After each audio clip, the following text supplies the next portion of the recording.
Welcome to the Energy and Resources Group annual lecture. My name is Duncan Calloway, and I'm the chair of ERG, as we call it. Thanks for joining us on this special night. It's a time that we get to connect with dear friends, to celebrate ERG's special interdisciplinarity, and to learn from leading thinkers at the frontier of justice and sustainability. I'd like to begin just by reading a land acknowledgement.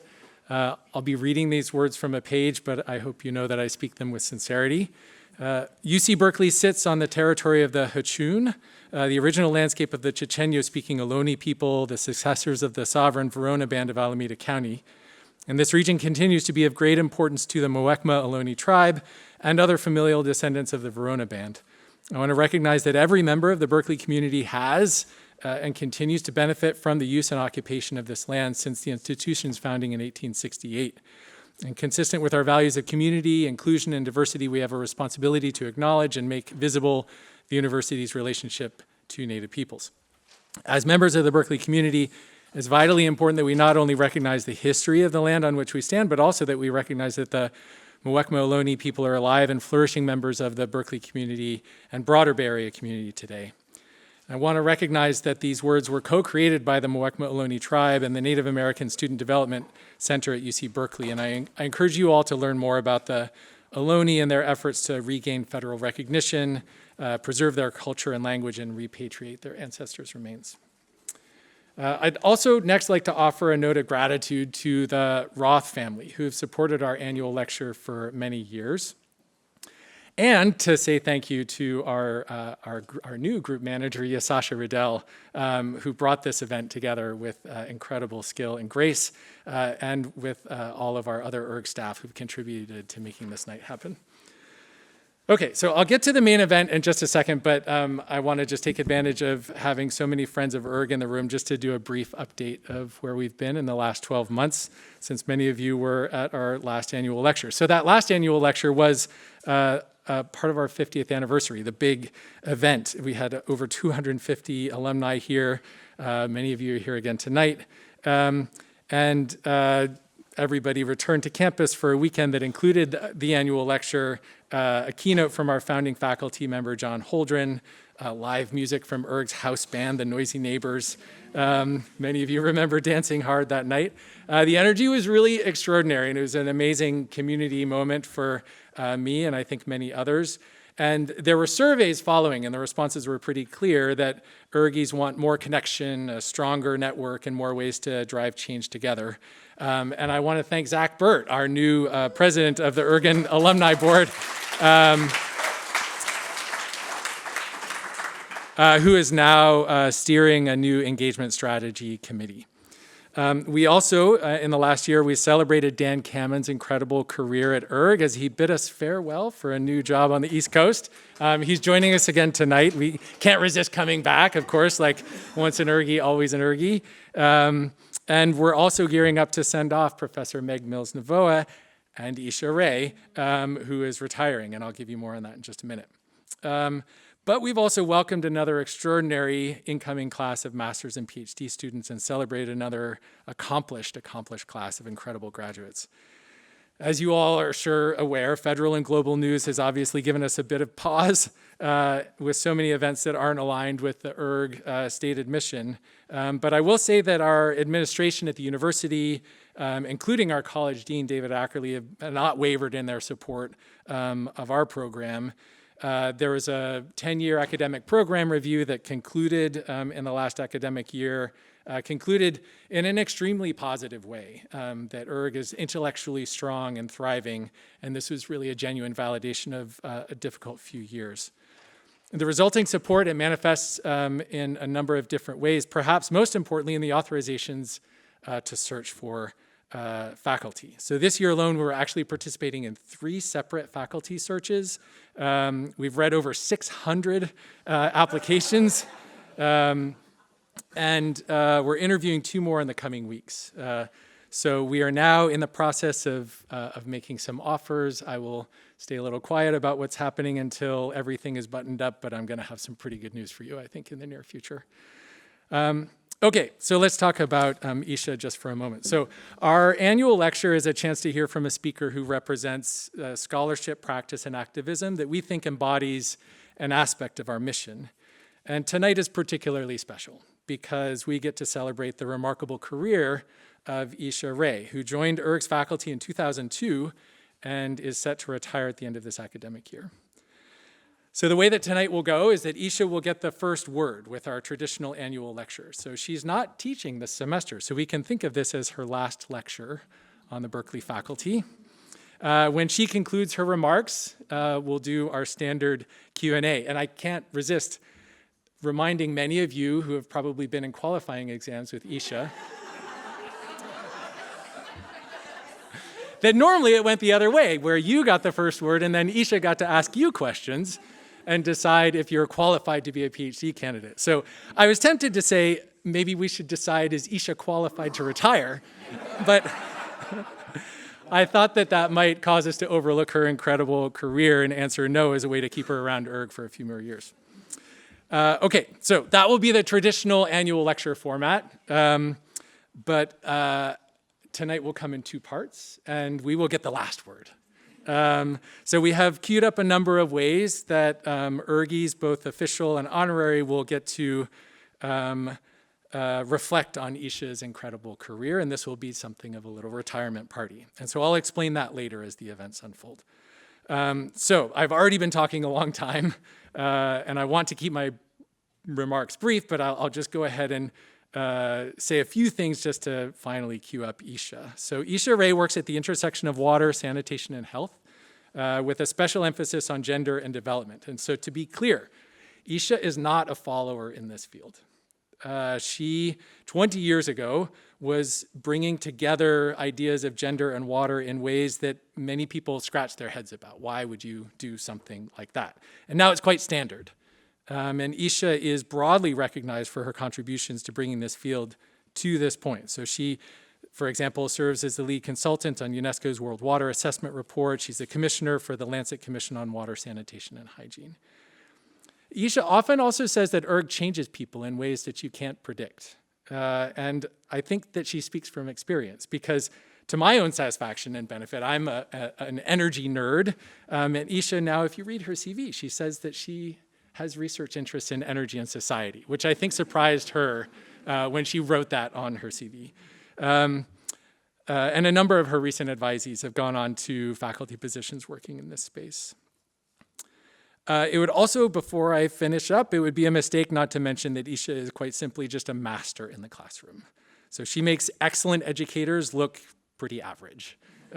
She has educated many hundreds of students on social science research methods, the politics and economics of policy and water, and environmental classics. And what I would say sets her teaching apart is that she's remarkably agile and very student-centric. She has a deep commitment to fostering critical and balanced thinking. So I have some quotes from some of her students where they describe her lectures as electric, pushing students toward new ways of thinking without constraining thought. And I think that that is the essence of a fabulous educator. Isha has taught our community so many things, and when I reflect on what I think is the most important, honestly, it's how to navigate tensions between equity and justice, care and compassion, and pragmatism. And in many ways, this is rooted in her own research findings, that structural inequities are undergirded by recognitional injustices. And Isha puts that into practice with poise and with grace. She always makes time to hear and to reflect on what others have to say. But I will confess that when I'm in the room with Isha, I usually just want to know what she has to say. And I'm delighted that we all get to do that tonight. So thank you, Isha, for coming for one last time as a professor at ERG for your lecture.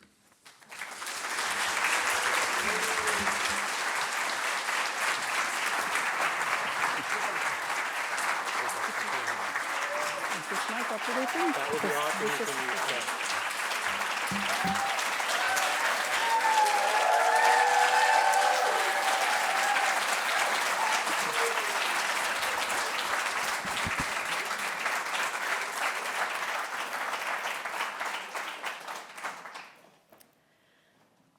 Thank you, everyone.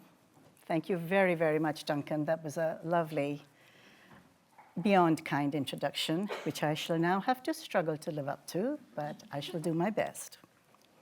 Thank you all for coming. A room full of ERGs is a lovely view, and I'm glad I got the privilege of seeing it today. So today I'm going to reflect a little bit on, maybe 30 years in the field, working on water issues and learning from the literature, learning from life, and learning from my own mistakes too, because we all evolve. So I'm calling this lecture The Work of Water, and I want to think a little bit with you about what we mean when we say the work of water.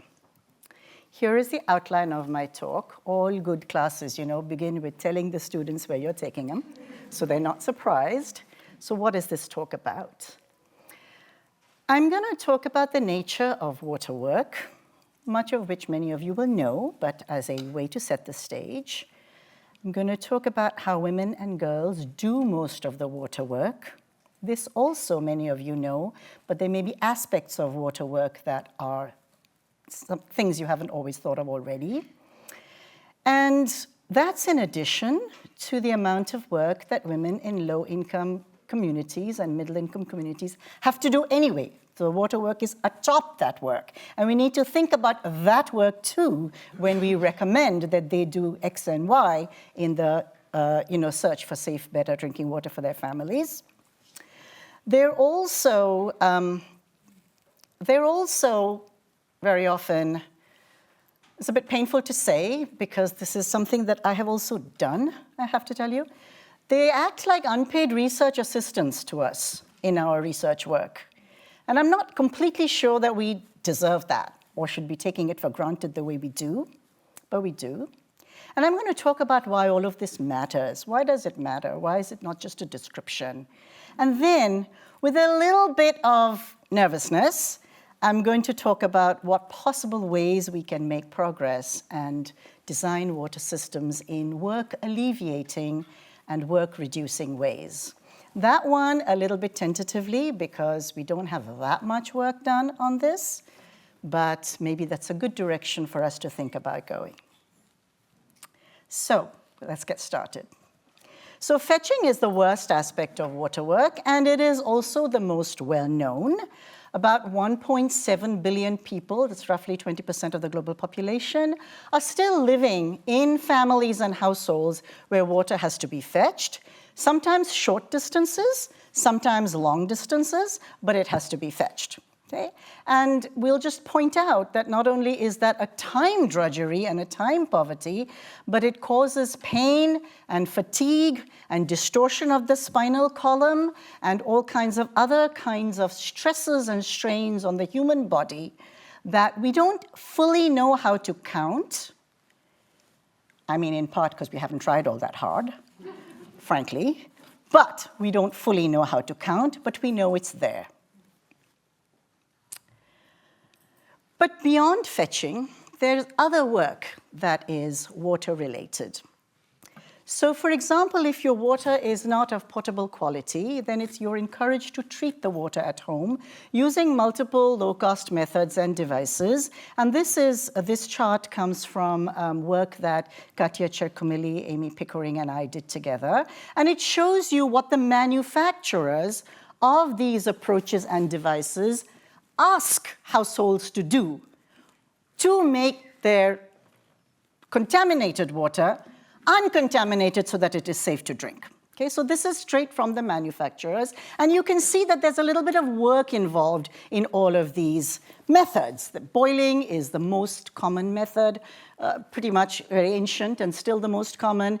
Coagulation and filtration, you can see this saying, add coagulate, stir vigorously for 10 minutes, wait 30 minutes, filter through cloth, pain in the, pain, right? Okay, so then solid tablet, liquid chlorination, add 1 or 2 chlorine tablets, 20 liters water, shake, stir, etc.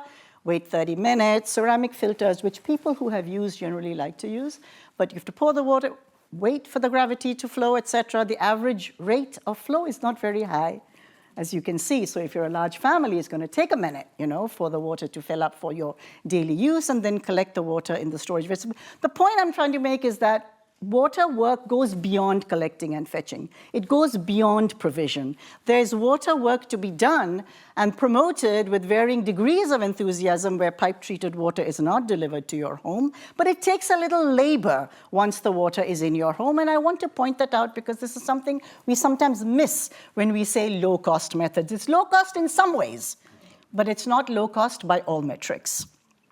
Finally, there is a third work of water, which is rationing. So usually when your water has to be stored, you're low income, you're a bit storage constrained.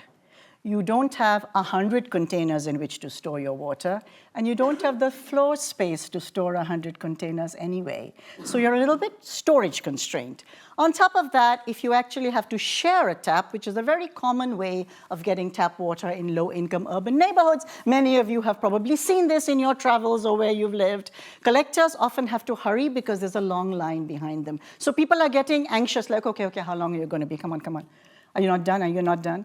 Right? And so it puts you on a little bit of stress. And so collected water has to be very carefully rationed. You have to kind of triage the use of it, okay? And that also is a kind of work. And this is something that we worked on together, Emily Campbell, Cleo, and Cara Nelson and myself several years ago when we were working in peri-urban India, made us really aware of the rationing aspect of stored water, which is kind of a little bit in short supply.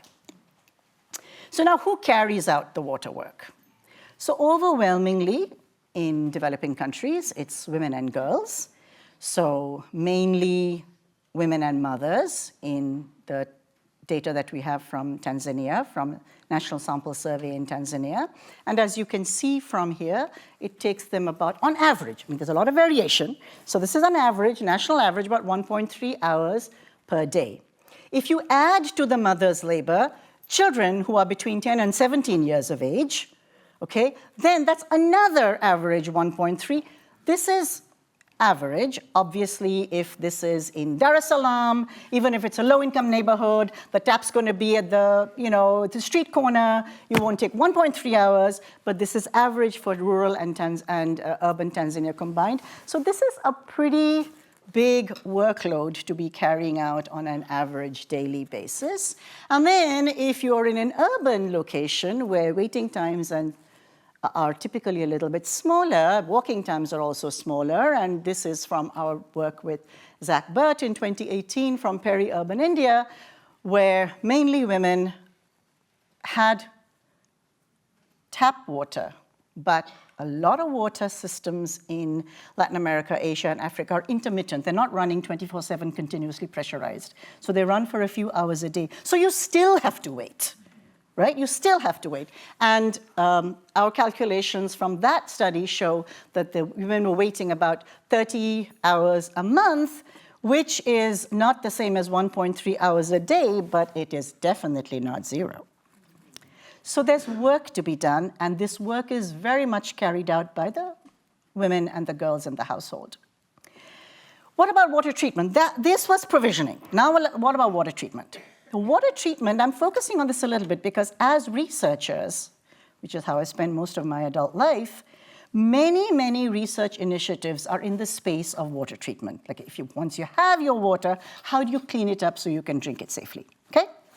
So many research initiatives are in this space, and very routinely, for decades, when these approaches are introduced into households, and household members are trained in how to use them correctly and consistently, the people being targeted for this training and for ensuring that the subsequent behavior change takes place are also women and girls in the household. So from this poster, which is very typical, you can already see from the top left-hand corner who they think is doing the work of chlorination. You don't have to write it. It's clear whom they are actually aiming for. Community-based initiatives and the associated research that covers community-based initiatives frequently assume that women leaders or volunteers are going to be taking charge of managing the water systems and promoting safe water use practices. And household approaches, such as this one, even more commonly make the assumption that women and girls will be in charge of managing household water supplies, keeping them safe, keeping them clean, etc. Okay? So systematic review that was led by my friend and colleague Bethany Caruso in Emory, in which I also participated. In 2024, we did a review of 133 systematic reviews of WASH trials, water and sanitation in this case, and we found that 40%, almost 41% explicitly targeted women for their changes and for their interventions, and men only 1.7. So 41 and 1.7 doesn't add up to 100 because some studies didn't say whom they targeted. It was just like left a little bit disembodied, the household, so we don't know what that means. And some studies targeted other units like schools and clinics, so we're not counting them here.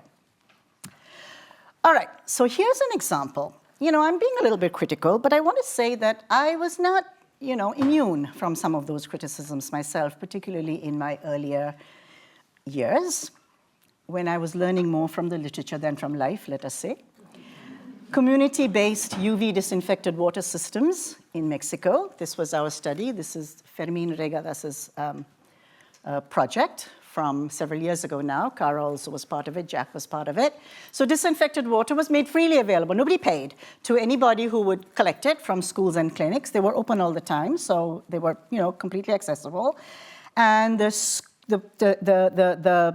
maintenance that had to be done of these systems were school-based. Mothers' committees, school-based committees, nurses in the clinics would carry out the maintenance work for replacing the lamps, rooftop cleaning, cleaning out the tanks, and so on. Okay?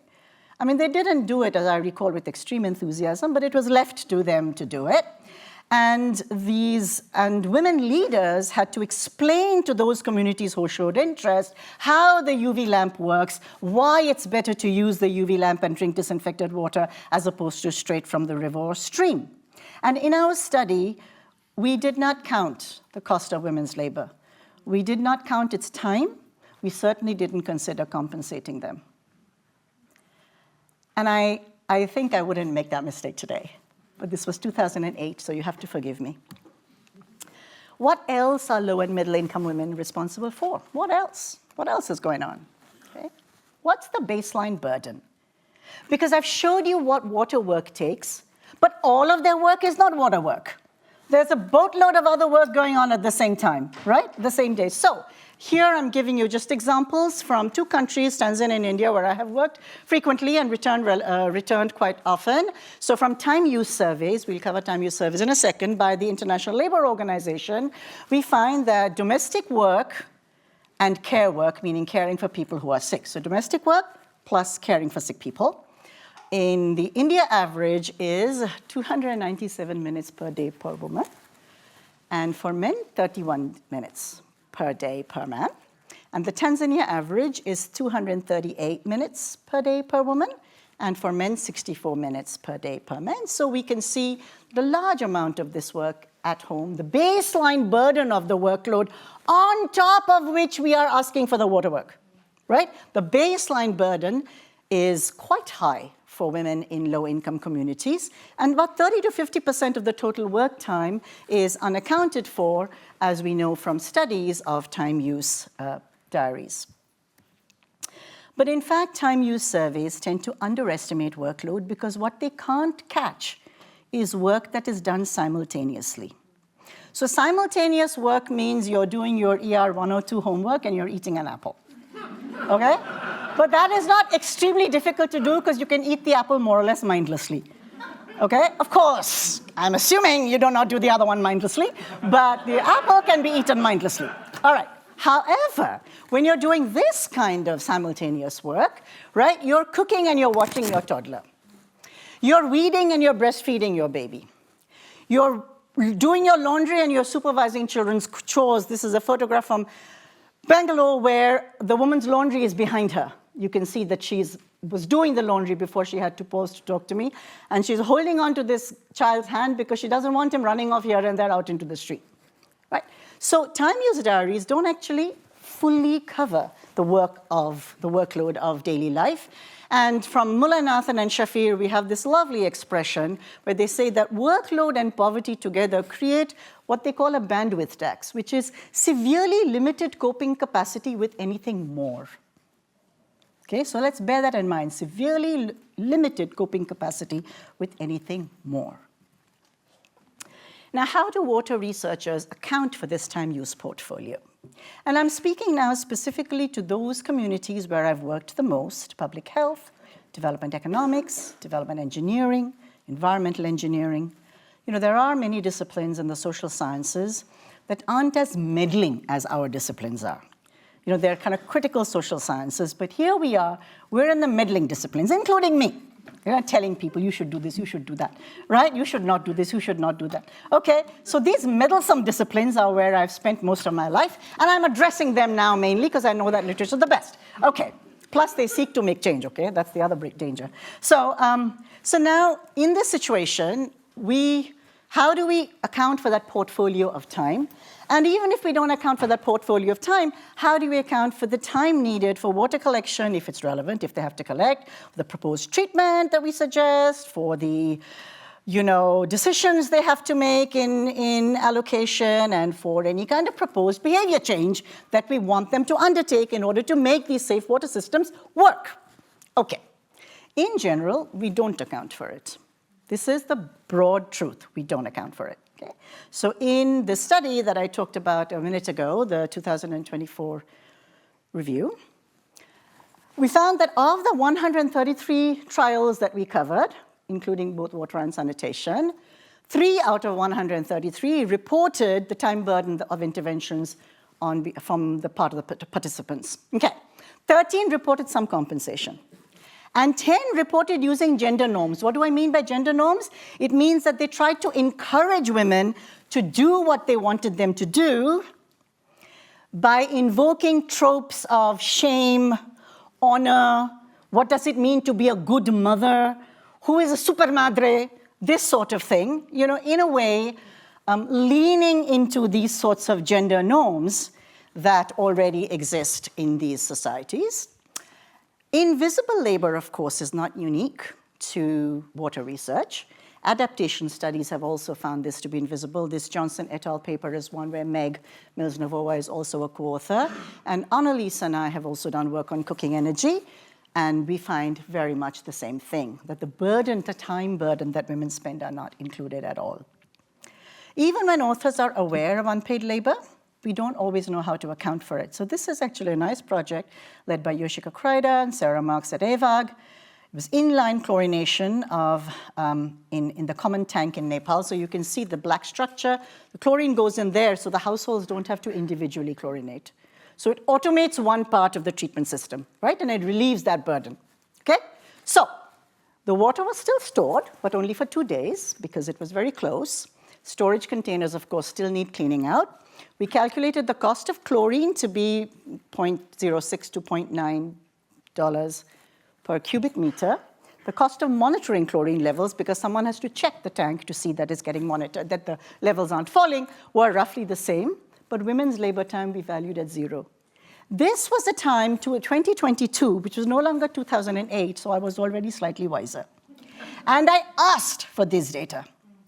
But the people on the field who were working, they felt that it was too varied, too difficult, too hard to make something, that they could definitively say. And so they just kind of couldn't quite deal with that particular demand. And so despite my best intentions, despite our best intentions, we still ended up valuing labor time as 0. Next, I want to come to the second kind of work that we ask women to do. Women are directly engaged in research activities. What do I mean by that? They are all our data sources. They're expected to remember and to accurately report whatever we need to know. How long ago did your second child have his first loose stools of the day? For example. Please show me from what vessel you poured the glass of water that your mother-in-law asked for when she last asked you to bring a glass of water. Okay? In the meantime, cow needs milking, baby is crying, and here I am at the door asking you these questions. Okay, so now Caruso et al., 2024, 92 of the 100, remember our baseline was 133 studies, so 92 out of the 133 engaged respondents in research activities, as we're going to call it. And these research activities meant answering repeated surveys, recalling gastrointestinal disease incidences of all children in the family, monitoring and recalling behavior change practices for making safe water viable in the home. Okay, so that's quite a large number, 92 out of 133. 91 out of the 92 reported engaging women specifically. 2 reported engaging men in this activity. And 83 out of the 92 asked mothers to report the focal outcome. And focal outcome in these cases is usually respiratory diseases or gastrointestinal diseases. So they were asked to report its incidence. And only 1 study reported the time needed for research assistance. So that's a lot of work and knowledge that we're taking for granted, in effect, not meaning to do this, but in effect accepting unpaid research assistance for our studies. At the end of the day, if you give a family a ceramic filter and you ask them to use it, at least they have a ceramic filter. Whether they use the thing or not, at least they have it. For this, what do they get? It's uncompensated, unrewarded labor. So free or low-cost labor in drinking water research, and actually, if you ask me, health intervention research more broadly, has another insidious aspect. When the experiment is successful, everybody used the bed nets. Child malaria fell. Kids are sleeping, mom is also sleeping because the kid is not waking up screaming. So that's a great result. How do we report it? Excellent intervention, fantastic research design. If it fails, which it most often does actually, if it fails, we implicitly blame the user. And what do I mean by we implicitly blame the user? What do we say in our all-important discussion section? Low compliance, low adherence to program, not enough value, not enough awareness, need better nudges, need even lower cost devices, need better social marketing. Who is the user? Mama is the user. And sometimes it could be the nurses or school teachers or mothers' committees or community health workers who have been given the task of introducing these interventions into the community and making sure that they are used. So, we are leaning into social stereotypes of low-income women and mothers who are naturally in the service of others. When they do a good job, they don't need to be acknowledged, praised, and certainly they don't need to be paid. And this isn't, you could ask, but a certain degree of personal responsibility is necessary, right? Of course it is. Adults, families, mothers, they're always going to be taking responsibility for the health and well-being of their families. But the question I'm asking is, to what degree? And responsibility is not the same as responsibilization, which is essentially shoving off system-based duties, infrastructure-based duties, shoving off something that the state has typically been responsible for, or at least social movements have been responsible for, onto the community or the household, and to the women in these communities and households who already have a lot on their shoulders. Okay? And ever since structural adjustment, we have been doing this more and more as the state has gradually withdrawn. So in the words of Michael Marmot, Jack, you first told me to read Michael Marmot, and I did. He's a social epidemiologist. He says, people's ability to, of course people are going to be responsible, he says, but people's ability to take responsibility is shaped by their circumstances. They cannot take responsibility if they cannot control what happens to them. And that is something that is so important for us to remember in the interventionist water business. Now, why does this matter? Why does this matter, all right? It matters because as researchers and as potential influencers of policy, we are being complicit in treating what we know to be true as if we don't know it. Something that Rayner has called the unknown known, or the social construction of ignorance. Okay? We are leaning into the expectations of unpaid female labor. Through that process, we're normalizing this stereotype of low-income women who will automatically be in the service of others. Why do they need any incentive? That is their natural place. These communities already hold on to those opinions, and what are we doing with our research designs? We're helping to cement them. We're exploiting gender inequalities instead of using our work to question, alleviate, or undermine them. Should we be doing this? No way. No. Okay, so now when water work is made visible, it is very often glamorized. This is actually also a way of normalizing women's work. You see this picture on to the left is an excellent book on the human right to water and sanitation. But look at the women on the cover. They don't look like they've got any problems in the world. They look like they're in Paris instead of in Kenya, which is probably where they are, right? Look at the right-hand side. This was given to me by the Rainwater Harvesting Collective in Gujarat in India many years ago. This is one gorgeous photograph. This is not a photograph that makes you think of drudgery. This is an exoticizing, beautiful photograph that makes you think, oh my God, this must be such a beautiful place. But you think about the weight on their heads. 1 liter of water weighs 1 kg, not counting the pot, right? So this glamorization of drudgery is also, I think, wrong. You know, water work is not glamorous. It is relentless. That's what it is. And when we make it visible, we should show it to be the relentless task that it actually really is.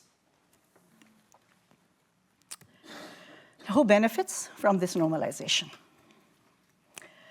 Implementers benefit because participation, volunteerism, and community service are cheap. Don't have to pay.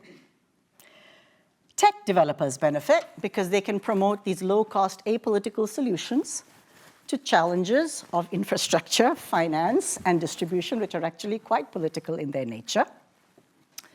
Donors benefit, always looking for more for less. Researchers benefit because we can make all the above stakeholders happy by sidelining inconvenient truths.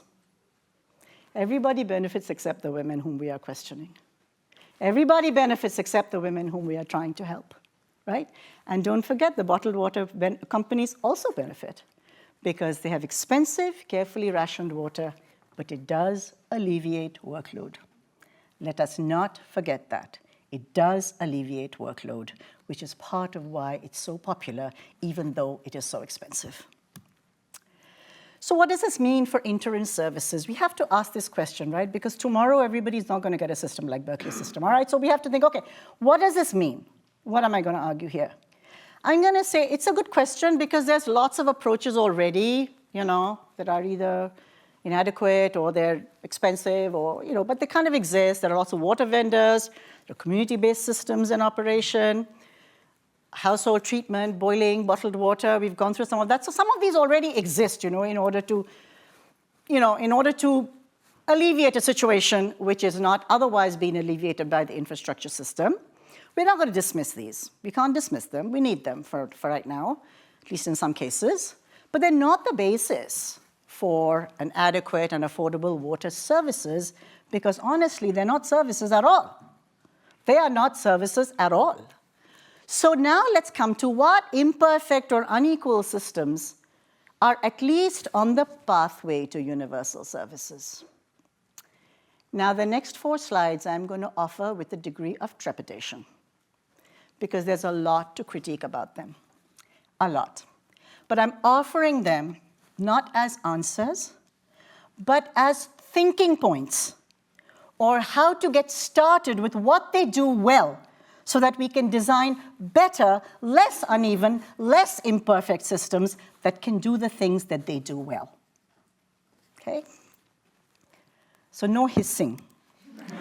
Manila Water is a privatized system, which my former student Debbie Chang has critiqued herself quite extensively for being very expensive for the poor. But Manila Water, though privatized, has actually extended piped water services with these mother meter systems even when the services are very uneven still. They've extended the network into previously unpiped areas. They are highly controversial because it was a very controversial privatization. They started working with the community workers and cooperatives that already existed in the barangays and in the neighborhoods, at least initially. The costs for poorer households is quite a bit higher than the costs for less poor households. So it's a very imperfect system, but I want to say it is innovative as in it's extending the pipe system as a service, delivering to the household, and that's something that we actually want in the next systems that we develop. If piped water exists but is intermittent, which is common in many parts of Asia and Africa, 24/7 piped water is the most convenient and also maintains the highest drinking water quality. We know this from Campbell and Nelson's work as well. But if it has to be intermittent, because we can't change that around right now, then perhaps we could make a more workable, predictable intermittency. Instead of waiting for I don't know when, say I knew it was going to be Tuesday morning and Friday morning. That's going to alleviate my stress at least to some extent, even though it means I have to store and collect and store. Okay, so from Zach's work in 2018, he found that when intermediate water systems went to 24/7 continuous water systems, the storage and waiting went from 30 hours a month to 7. So that's nice, right? That's something that that is desirable. So lower wait times are possible because wait times can be over an hour a day on a supply day. So that's, this is from Bangalore where people knew the day roughly, but it still took more than an hour to wait for it because it was still unpredictable. And respondents reported a lot of background stress, anxiety, fear of running short and missing important events. And this is work done with Tanu Kumar, Alison Post, and Chris Hyun. And possibly we can think about augmenting the intermittent water supply because we know it won't be good quality. That we know, right? Possibly you could consider augmenting this with portable delivered water supply, potentially augmenting the tap with water for drinking and cooking delivered in narrow-necked containers, but not for profit. I do not know if this will work. I do not know. But I want us to think creatively about where we need to go, the direction in which we need to go if we're going to deliver good water to people before piped systems come in to all the households everywhere, which is going to take a minute, right? If there is no centralized utility at all, then we can consider options like the chlorinated systems I showed you about in rural Nepal. This was not a perfect situation. It was very hard to maintain water quality in the storage containers that they have. But this also, I think, inline chlorination in rural areas with small modular systems is worth trying because, again, it takes the responsibility off of the woman of the household or the grandma of the household. That's kind of what I'm trying to say. Let's think of ways in which we can alleviate pressure when the pressure is already so high. And it's easier and more sustainable than this form of chlorination, also from Nepal, that's for sure. And if there are no systems at all, there are no pipes are going to show up for 20 years, let's just say, right? Then at least we can consider financing and organizing water deliveries adequate, treated, and affordable, but always knowing that if you do that, there's going to be a risk of recontamination. Okay? That is true. And it's not a good thing to think about never having pipes and delivering, reusable garrafones instead. Again, at no or low cost, otherwise you're not meeting the human right. So treated water could be delivered to homes in safe storage containers and replenished on a kind of a schedule. And it's not a very nice idea, but it's better than the next two, which is what people are dealing with now. So these are all possible ways forward. They're all actually imperfect. They're quite suboptimal when it comes to a comparison with actually, proper pressurized water supply into the home. But it's a place to start, which at least delivers to the people who need it, as opposed to bringing the water to them, as opposed to making them go to the water, so to speak. So where should water researchers go from here, all right? The Water for All research agenda, in my view, has to move very firmly towards a service orientation, not a product orientation, not a work orientation, not a labor orientation, not a responsibilization orientation. It needs to move towards a service orientation, okay? It needs to save women time. It needs to alleviate their mental stress. It needs to reduce the bandwidth tax instead of adding to it. And it needs to not rely on existing gender disparities. This is not our role in life, to lean into gender disparities. Okay? And if we don't do this, if we don't design our systems specifically, intentionally with this in mind, then we're going to continue to overlook the physical and mental costs that women have to pay for water access through this responsibilization mode. And they pay, even if they don't take out a single dollar from their pockets. They pay in lost sleep. They pay in calories that they have to expend. They pay in injuries sustained to their necks. They pay in injuries sustained to their lower back. They pay in falls. They pay in stress and anxiety. What if I run short? And they pay with shame and the blame that sometimes is visited upon them if they can't fulfill their housewifely or motherly duties. That is a large load. I don't know exactly how much it weighs.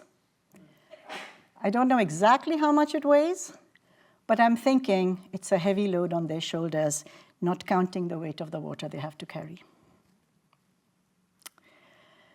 So if safe water is a human right, and my entire talk has been premised on my strong belief that safe water is a human right. The first paper I read on water being a human right was written by ERG's Peter Glick, many years before the United Nations caught on, but they have caught up. So if safe water is a human right, then my position is it has to be a service to the household. It cannot be a service from the households. That is not a human right. Okay, I don't know what that is, but that is not a human right. Okay? Human rights are not do-it-yourself. Human rights are not DIH. This charming expression I learned from Bethany Caruso, she said, what is do-it-yourself? Do-it-yourself is just do it herself. Okay? So, it is not DIY. Human rights are not DIH. And human rights are not coming to us in plastic bottles. So we have to refocus our research, or focus our research more firmly, with more enthusiasm, on how service pathways at low income levels may be imperfect, may be uneven, which they will be to start with, but how those service pathways might look as we move towards universal access. And right now, I think we don't quite know how those systems will look. That's a research agenda. That's what we should aim for. Aim for research that helps women as opposed to adds burdens to them. And I don't exactly know how that's going to look, but I think we should try.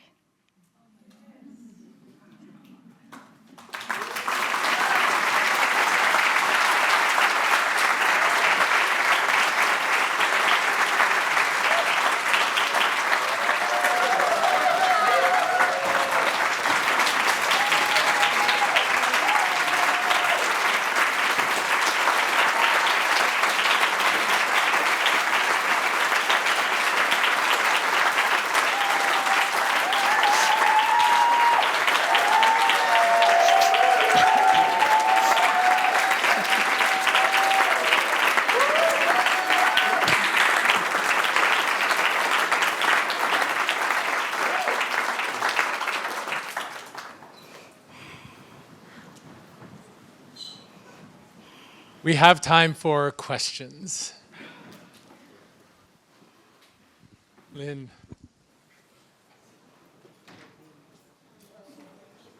Hello, Isha. Isha, hi. Let me move closer. I just want to say that as a person who has learned about water through you, I then realized my grandmother is one of those women.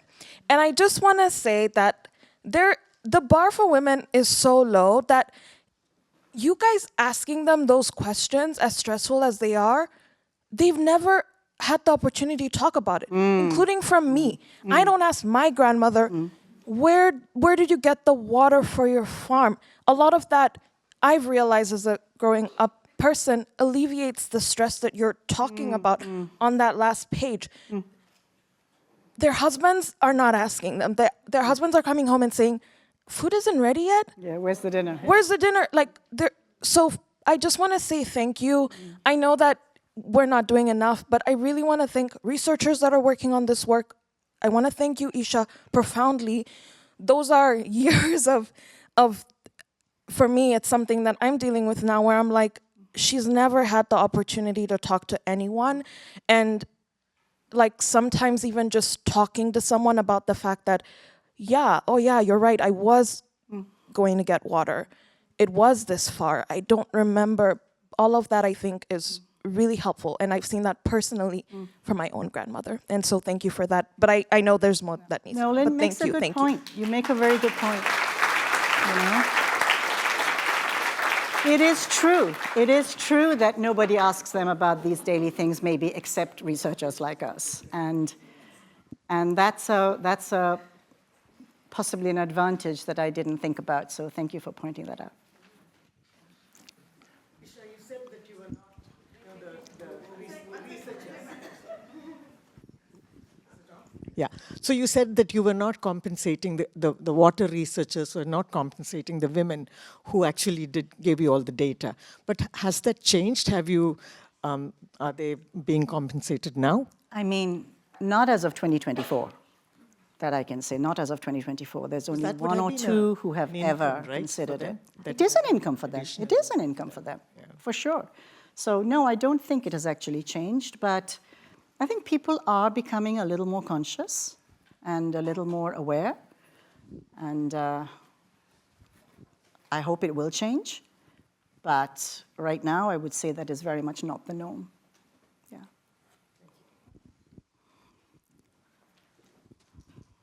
Isha, hey. Yeah. Thank you so much. The cost of water work, I think, is obviously wonderful to focus on, but to give us more perspective or and find solutions, to me, looking at causes. And of course, from our previous conversations, I see, colonization. The reason why these folks are in that predicament is the wealth of their communities have been ripped off, and they help us make our pipes and make our life easier. And so to get at that point of the cost and the cause, I wonder if you compare, or someone compares it to indigenous societies or uncolonized people. What's their water work like? I know there's some awesome Mayan solutions to water that sound incredible, ingenious, that they were working really well. I'm sure other cultures have them. Have you compared the work that you've observed to work in other cultures to sort of put the cost in perspective?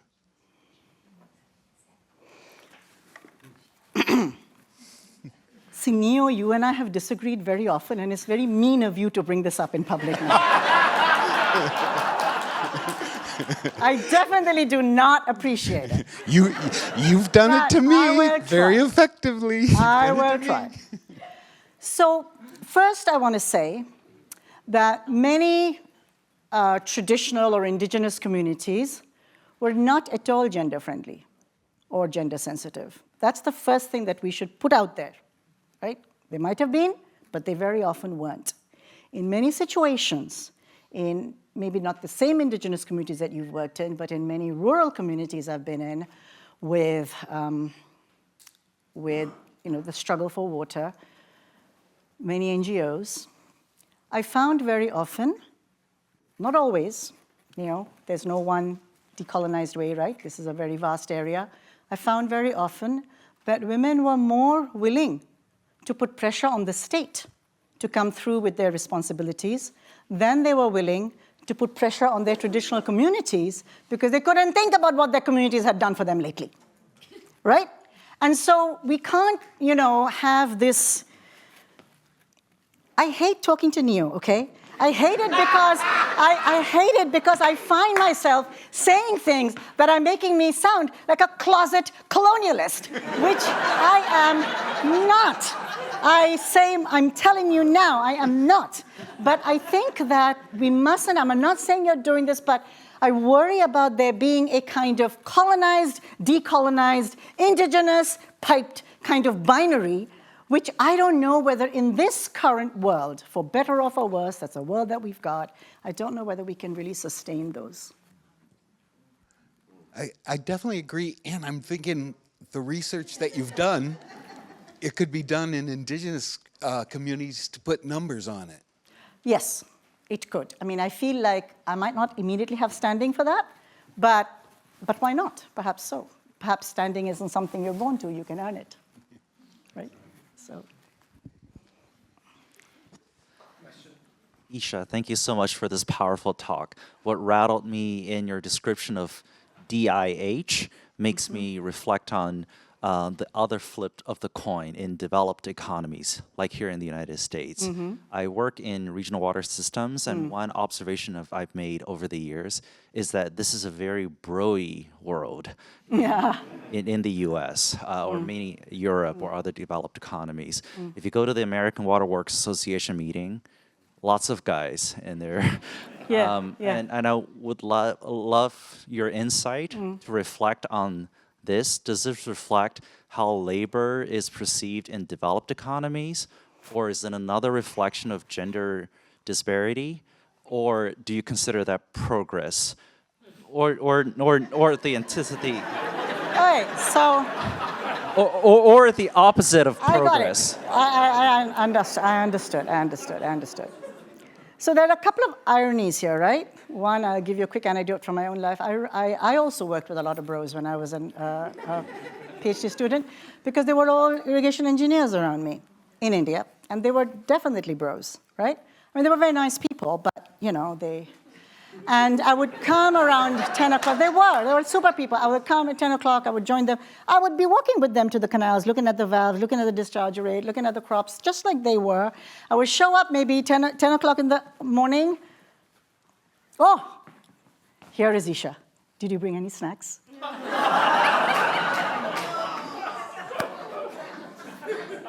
Is that my job? Right? Is that my job? Right? So I know that life, right?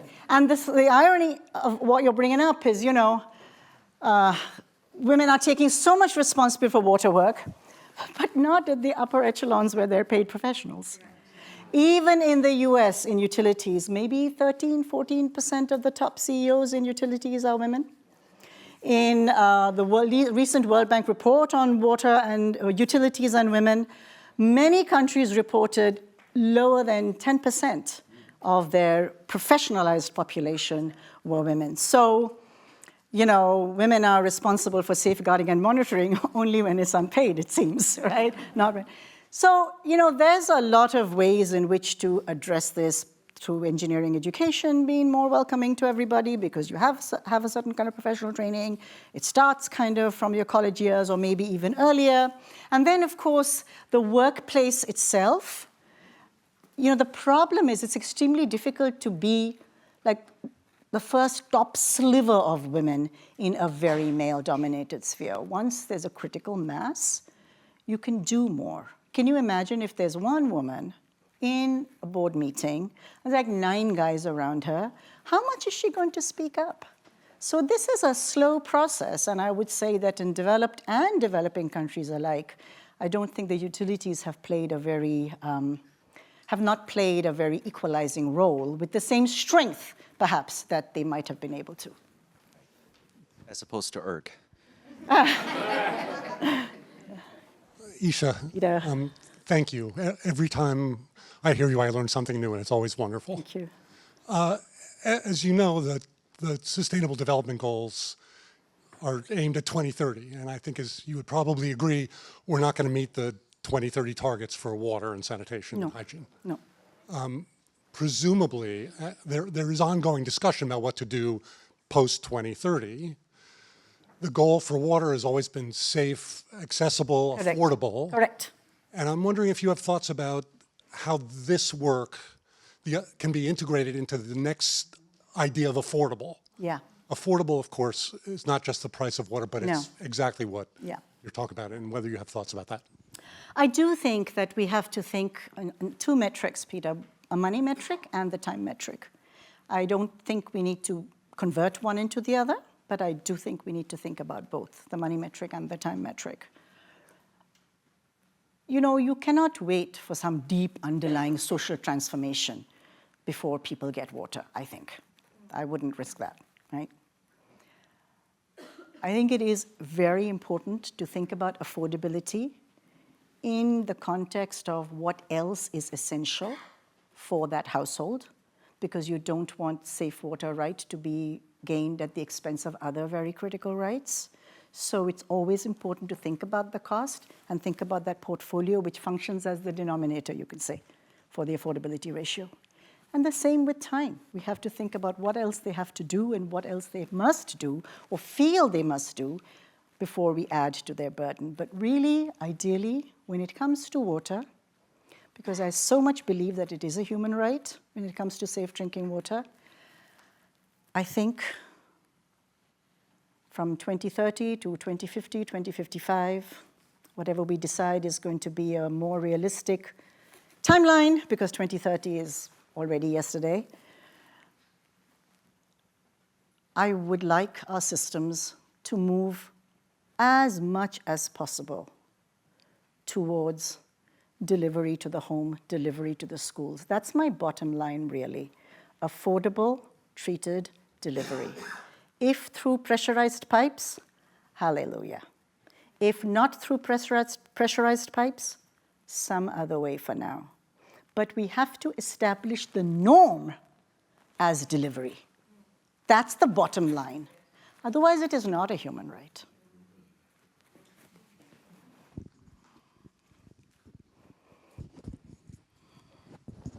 Isha, I feel so much gratitude to you as your student and gratitude to be in this room now. One of the things you taught me was how to ask better questions. You closed your talk with a review of some sort of promises and perils of potential technologies. What I got really excited during your talk when you flexed your very strong reflexive muscles to consider where the research community may have fallen short, say around compensation. What questions do you want to see the research community asking, and what conversations does your research community need to invest in to, say, organize around delivery as a bottom line? I want to start the water research community in this delivered direction with a question outside the water domain. I want to say, how do we deal with kindergarten and primary education? We decide what the standards are, right? We may not always meet them. I understand, but we decide what the standards are. This is the basic minimum. This is the amount of reading, writing, arithmetic, and social graces that an 8-year-old who finishes grade 3 should have. Now I work backwards. How do I raise the money for that? How do I deliver that? How many seats per room? Right? I decide my goal, and then I work backwards to the organization, governance, and financing. I don't tell mothers, you can teach pre-algebra. Do it yourself. No, we don't. We would think it's crazy. Why? Primary education is a basic right. We want people to have a core, basic standard. We do not always succeed at that, but that's the model. I don't see why it can't be the model for drinking water. Why can't safe drinking water have this, the minimum volume, minimum quality, needs to be delivered, maximum cost? Now I work backwards to the governance and the economics and the financing. I've never fully understood why we can't do that, really. But we have examples of public services in developed and developing countries alike. We do. We have deliveries. We have the postal system. We have kindergartens. You know, we have delivery systems. It's not like we don't know what they are, right? But somehow for water, we've decided that some halfway house is okay. And after that, people should start buying filters and boiling and whatnot. You know, I think that's putting the burden on people who are in no condition to handle that burden, really. I haven't written that paper, Is Water Like Kindergarten? But maybe one day I will. Maybe one day I will.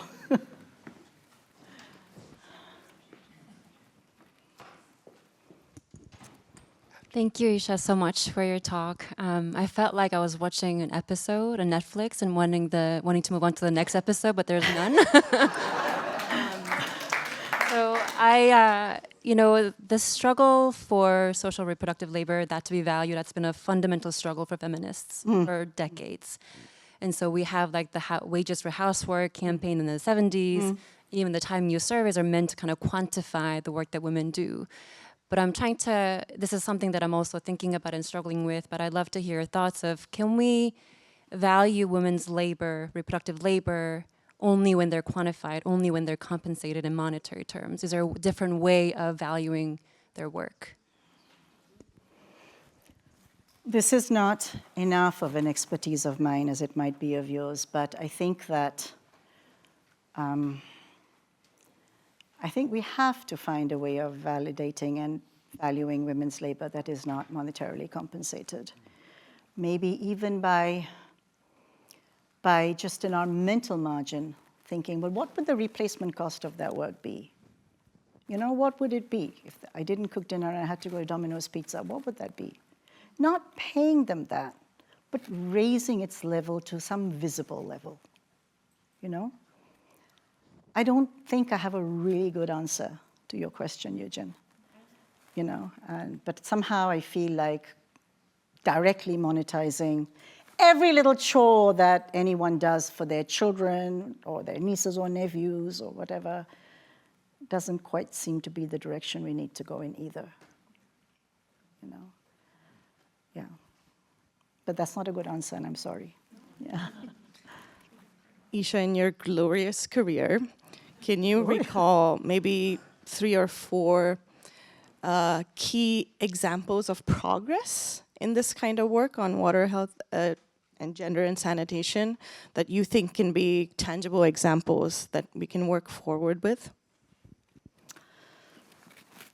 I like the informal way in which water and sanitation for the urban poor, for example, you know, pipes water into urban poor homes through hoses. So this is something that is going to make my friends Jack and Cara a little bit whatever, because of course you can't really prevent recontamination risk.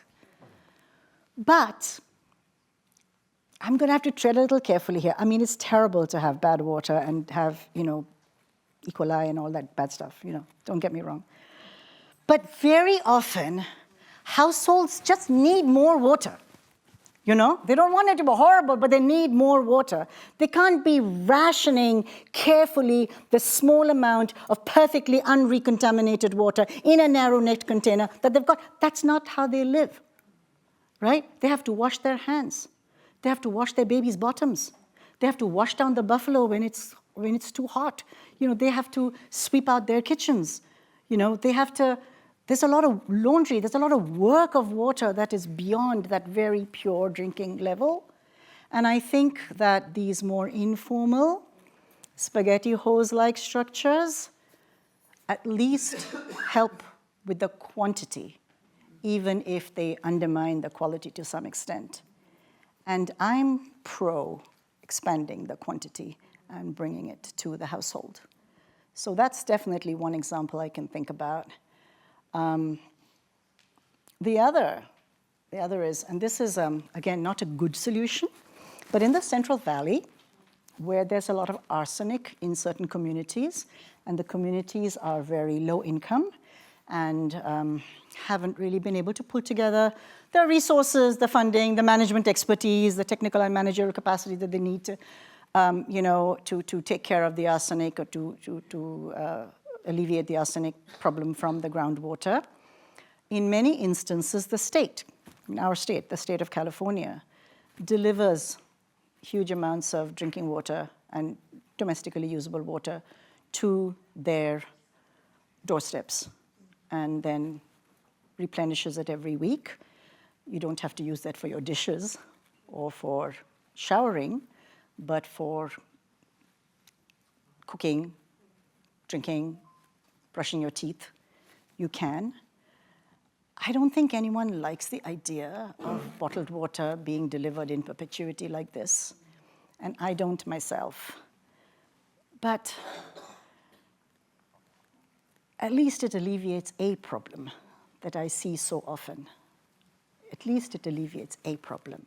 Most of these solutions they have their own imperfections. Like I said, I'm only offering them as a way to get us to start to think, how can we improve upon them? But hold on to the delivery. Hold on to the delivery. Otherwise, it's work.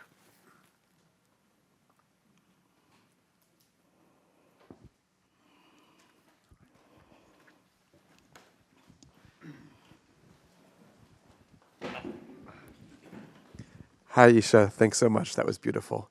So I think I have a two-part question. First, what are the similarities you see between energy work and water work? And what lessons do you have for the research community that works on household energy that might translate some of the lessons you're learning from water?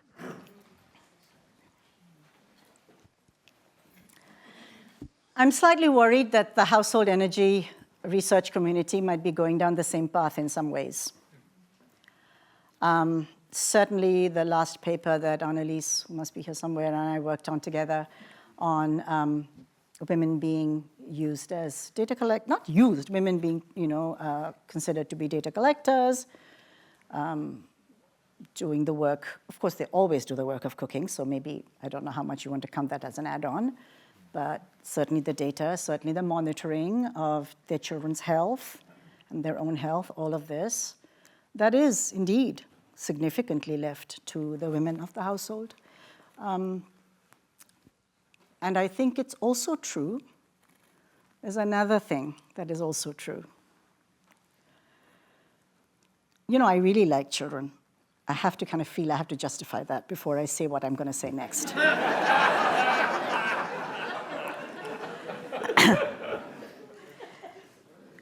But why should all the health impacts be child health impacts? Why should mother carry the water on her hip and her back, and we hardly have any studies about her musculoskeletal problems, but we have 10,000 studies on child gastrointestinal diseases? Why? Not that you shouldn't look at child but why this hole? Because you're taking her body for granted is the reason, right? It's okay for her to do the work of pipes. It's okay, right? We don't have to worry so much, right? But this is not right. And the same thing is happening in many of the cook stove trials, overwhelmingly. The health of, I'm just sounding so awful. I'm sounding like someone who hates kids. It's really not true. But it's awful to be in this field, really. The choices you have to make you sound awful. But, neonatal health, that's an important thing. But the person dying of emphysema is actually mother, right? Her lung health also needs to be looked at with the same attention as the health of the child who is hanging around near her. So I'm not saying that the water and health, energy and health work should not be child-centric, but they should not instrumentalize the woman's body the way they do now. They should not instrumentalize it. They have intrinsic value.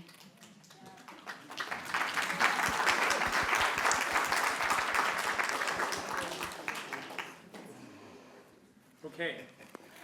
I think we will end the Q&A portion on that amazing last comment. And now we transition. So I'm going to invite Chris Hune to come to present the first part of our celebration of Isha's retirement. After that, we'll invite everybody to come outside and get some snacks and drinks, and maybe half an hour later, there will be a few people leading us in raising a glass to Isha. So please stick around after we adjourn to the lobby. So Chris, go ahead. Yeah. Thank you. Hi, I'm Chris Hyun, rhymes with fun, and I'm also the Diversity and Inclusion Chair of the ERG Annual Alumni Network. Sorry. And so we wanted to end this time here before we get into the reception with a couple of things. One, a video, which will start with kind of a celebration of ERG and the ERG Alumni Network. And if was anyone at the big event, this 2023 or even 2015, which was, yeah. And so it'll be a little cap of that because we wanted to test the video system before Isha got here. And so after that video, immediately it'll continue into another video that we had also made for Isha, especially with folks that weren't able to join us today. And then Duncan will come back up and let us know about what we're going to do after that. It's only going to be 5-6 minutes, so hold tight.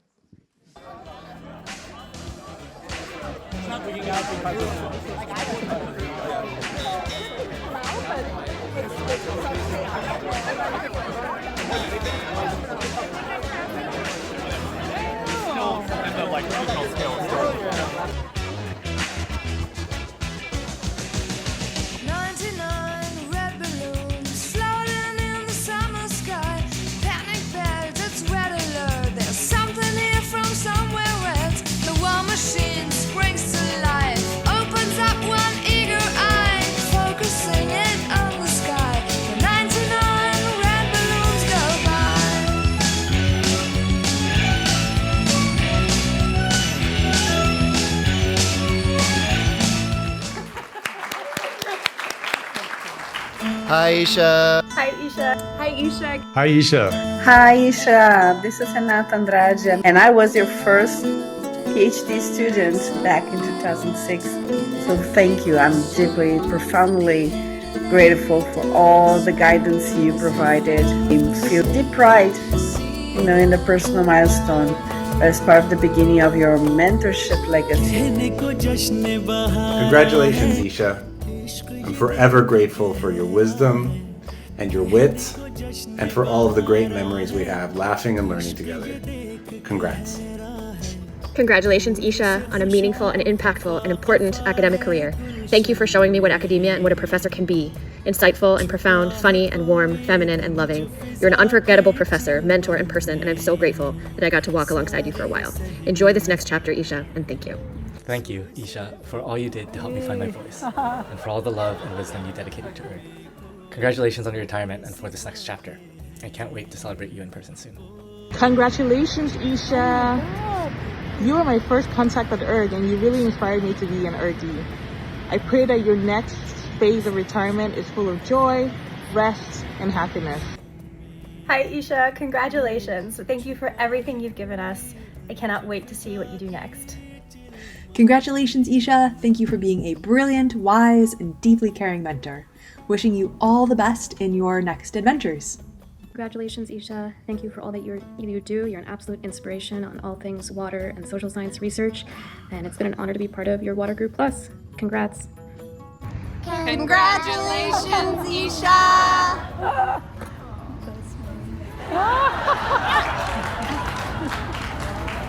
Isha, congratulations on your retirement.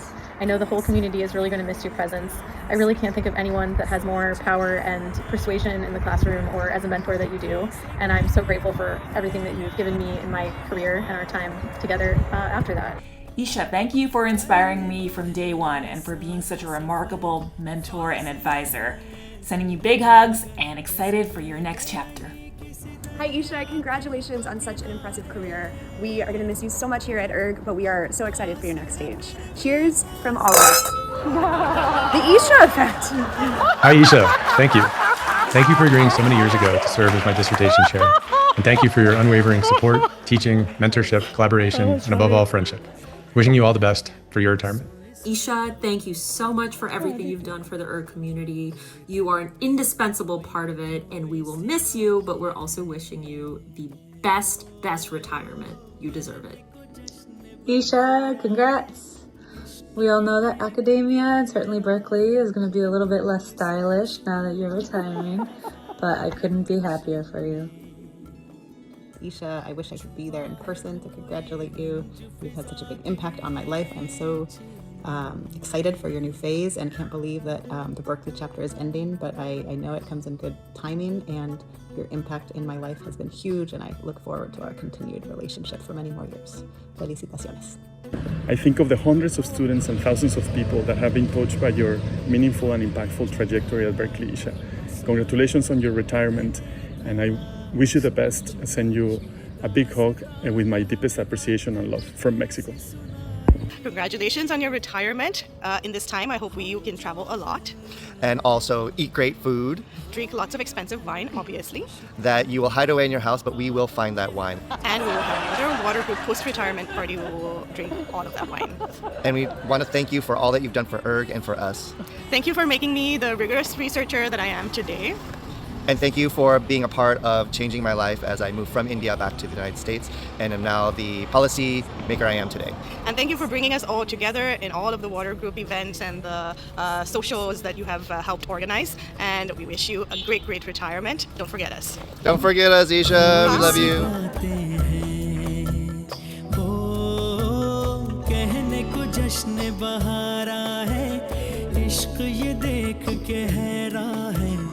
फूल से खुशबू खफा खफा है गुलशन में छुपा है कोई रंज फिजा की चिलमन